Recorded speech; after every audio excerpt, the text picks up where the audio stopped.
What's a scam that's become so normalized that we don't even realize it's a scam anymore? Child support for active black dads. But hear me out. Two people get together and have a baby. Those two people break up. They co-parent well together.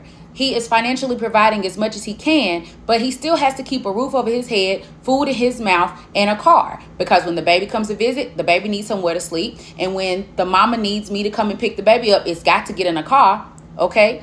So the mother tries to find a way to fill the need. She goes down to DHS and she applies for child care voucher, Families First, TennCare, only to find out in order to get those assistance or those resources, she has to put this man on child support, although he's doing above and beyond what child support is going to do.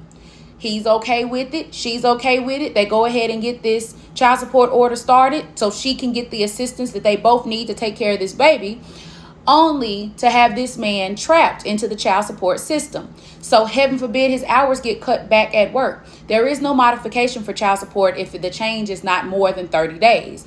So he gets behind. That means eventually his driver's license is taken. That means when he is racially profiled and pulled over driving, he has no insurance. He has no driver's license. He's got to go to court. There's court costs. There's a financial hardship that is hard to get out of. Or if he's afraid of the justice system, just like a lot of men are, he doesn't go to court. The bench warrant is issued for his arrest, and he's arrested, taking him away from his job and his child. If it goes past that, and he's behind in child support more than $1,000 in the state of Tennessee, that's a felony. They will show up at your job. They will show up at your house. They will arrest you, and they will put you in jail until, one, either a certain percentage of the arrears is paid, which you don't have, otherwise you would have paid it in the first place, or two, they put you in a work release program.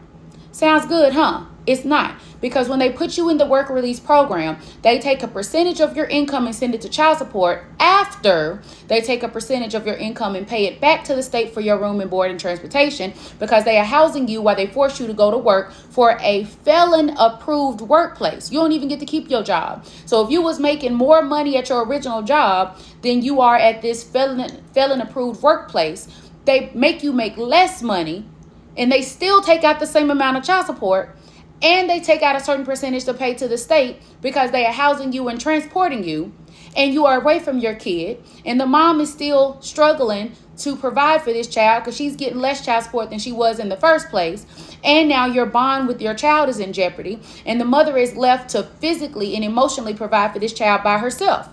Sounds like a scam to me.